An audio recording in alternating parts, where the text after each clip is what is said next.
बचपन की हमारे टाइम पे सर्दियों का मौसम कैसा होता था और हमने अपना बचपन कैसे जिया गढ़वाल में। अपने गढ़वाल में बहुत अच्छा भी था उस समय के अनुसार। आज के डेट का कुछ अलग है, हमारे डेट में कुछ अलग था।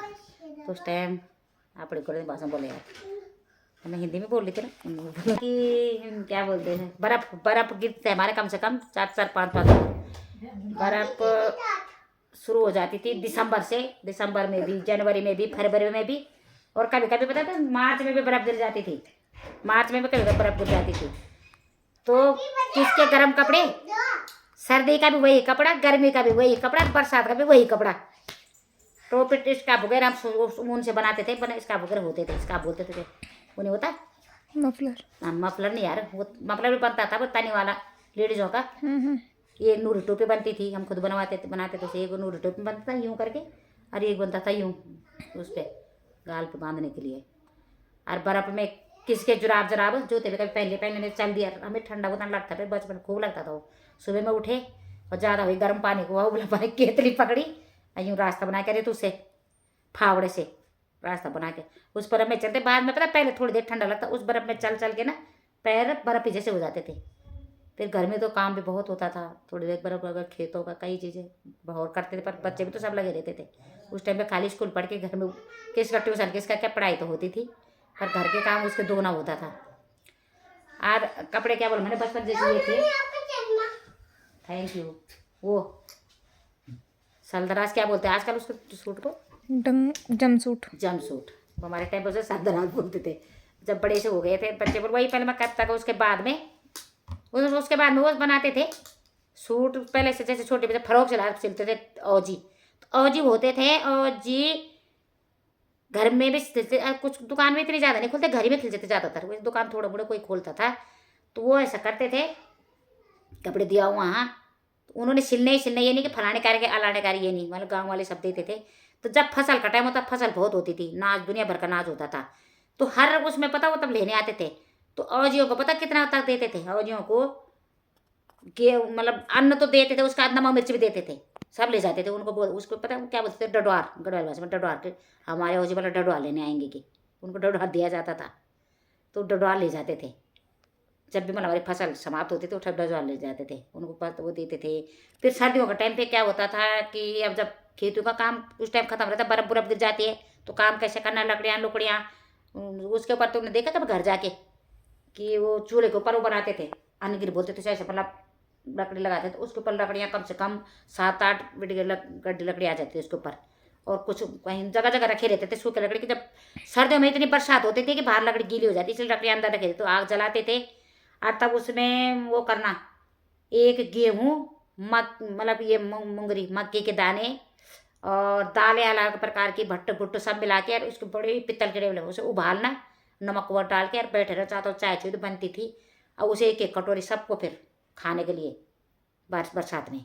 भाई मेरे सामने मतलब आजकल सर्दियों में उसे खाना। गुड़ हो गए, इतनी बड़ी बड़ी भेली होती थी, ताजी भेली। अब तो भेली भी बेकार मिलती हैं। वो भेलियाँ इतने इतने टुकड़े भेली के खाने के लिए, भाई इतने इतने टुकड़े खा जाते थे हम भेली खाने को दे। बच्चों को बांध दे, लो किसी से काम करवाने दे, एक टुकड़ा भेले दो, ले तुझे भेले देंगे, ऐसा काम कर देगी। सब कर लेते थे। और तब हाँ ओजी सर्दी में आते थे, तो जैसे मतलब पुराने कपड़े धोती धाते कुछ होते थे, तो गदेलियाँ बनाते थे। जैसे बच्चों को लेते, छोटे बच्चे होते थे तो घर में मतलब बड़े खूब बड़े बड़े गदेले बनाते थे छिल के, पता गदेलियाँ औजी बनाते थे। जैसे अब हम खुद अपने आप बना देते हैं ना, उस टाइम औजी आती थी, औजियों की बीबियाँ आती थी, तो वो गदेलियाँ बना के जाती थी। जो मतलब खाली जिनके घर में जो बच्चे होने जो कोई भी करने वाला हो, तो औजान बोलते कि औजान को बुला लो साथ में, अपने आप ही करते थे।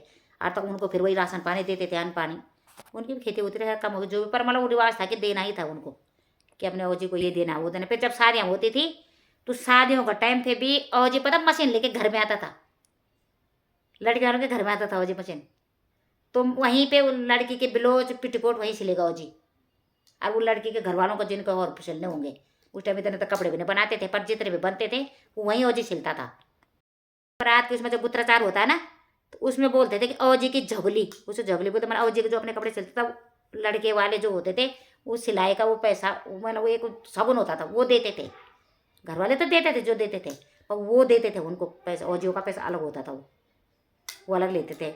जैसे मैं बोलते मुंड बधाई नहीं बोलते, आजकल तो पार्लर हो गए, उस टाइम घर की कोई भी औरत लड़की के बाल बनाती थी, अब चुटिया बनाई जाती थी।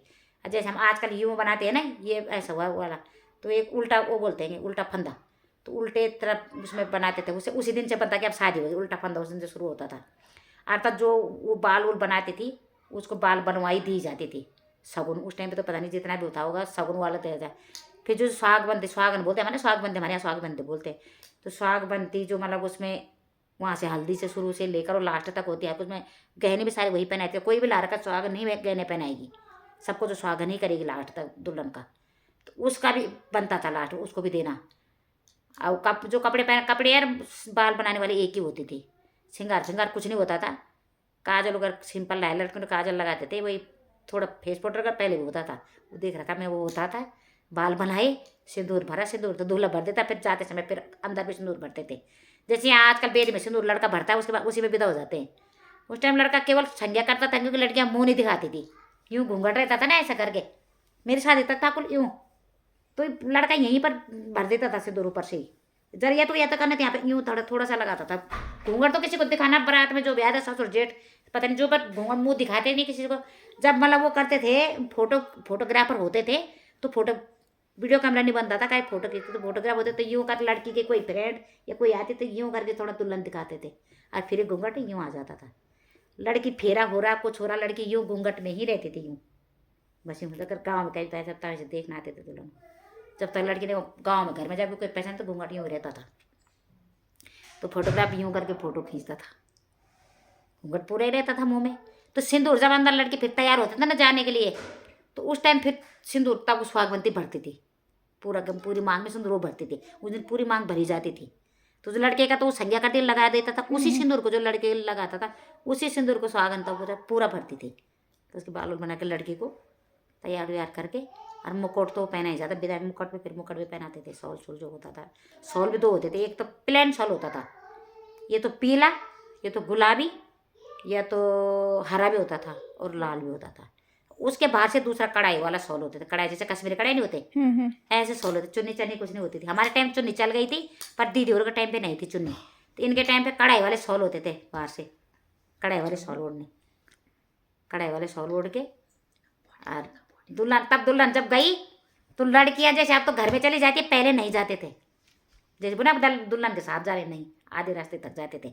तो जब नज़दीकी बारात है तो आधे रास्ते तक वहाँ की लड़कियाँ जाएंगी, उसकी फ्रेंडें बहनें वगैरह जो भी है, वो लड़की को भेज रहे। पैदल की बारातें ज़्यादातर होती थी, जो मतलब गांव में रोड नहीं जा रही तो आधे तक पैदल ही जाएंगे, तो वो वहाँ तक जाएंगे जहाँ तक बस आई होगी। तो बस के दूर की बारात होगी तो बस के सामने, नज़दीकी होगी तो पैदल ही चली जाती थी। पर अगर दूर की बारात है तो जहाँ बस खड़ी होगी वहाँ तक लड़कियाँ गाँव की जाएंगी। वो लड़के उधर के खूब मजाक करते थे रास्ते में। हम तो टाइम पास करने गए पीछे चले जाए, हमने बड़ी देख रखे ना, तो हम उनके साथ ऐसे चले जाते थे, पर बड़ी बड़ी लड़कियाँ गई रहती थी। और तब वहाँ जब वहाँ लड़कियों को बिठाया बस में, तब लड़की चली जाती थी।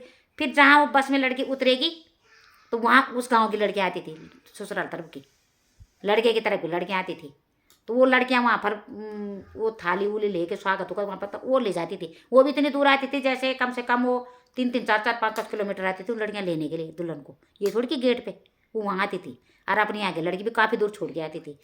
और अगर पैदल की बारात है तो वो लड़कियाँ वहाँ तक जाएगी जहाँ तक वहाँ की लड़कियाँ आएंगी। वहाँ की लड़कियाँ दुल्हन लेकर चली जाती थी, जो नज़दीकी बारात है पैदल की, और यहाँ की लड़की फिर यहाँ से वापस आ जाती थी। और तब फिर दुअर बाट, दूसरे दुअर बाट बोलते, दुनिया जो होता है दुअर बाट।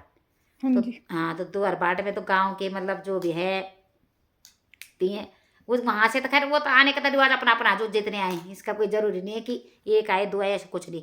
लड़के की तरफ के तो आएंगे जो भी आएंगे, तो लड़की की तरफ बात, तो लड़के की तरफ से तब फिर दूसरे दिन होता है जैसे गोदान होता है ना, गोदान आज भी गोदान कोई करता है कोई नहीं करता है। तो गोदान ये नहीं कि वहीं पे कर दो खाली गोदान, गाय जाती थी, दान करते थे लड़की। हाँ, ब्याने वाली गाय, कोई तो दूध वाली, पर ब्याने वाली गाय जाती थी। तो वहाँ पर दान तो बछड़ी का भी होता था, कोई से भी करते थे, पर वहाँ गाय वहीं जाती थी। लड़की क्या दुआर बाट के दिन जाती थी वो गाय। गाँव में तब लोग जानवर पालते थे, खेती पाती कई चीज़ें थी। आज तो दूसरे दिन हमारे यहाँ का रिवाज है कि दूसरे दिन जब दुल्हन जाती है तो परिवार के ना जो चाचा वगैरह जो भी परिवार के जाएंगे, वो अपने अपने घर से दौड़ ले जाते थे। तो उस टाइम पता नहीं जब क्या अनाज इतना होता था, पता नहीं क्या रिवाज था कि आटा चावल जो भी, पर आटा चावल दो ही चीज़ का होता है, तो वही ले जाते हैं, और जो बुरा मानते थे आटा और चावल। ये तो गेहूँ, जरूरी नहीं कि आटा है, गेहूँ का दोण, चावल का दोण। और कंडी तो होती थी, वो कंडियाँ होती थी पहले बाँस की बनती थी, रिंगल की। अब वो कंडियाँ उसमें अरसे उरसे ले जाते थे, लड्डू मड्डू का जमाना नहीं था तब। दीदी और के टाइम तक तो नहीं था, हमारे टाइम तक भी नहीं था। हमारे टाइम पे भी लड्डू तो मिलते थे पर नहीं लाते थे लड्डू, घर की वो जाते थे अरसे उरसे, और अरसे उरसे धरे। अरसे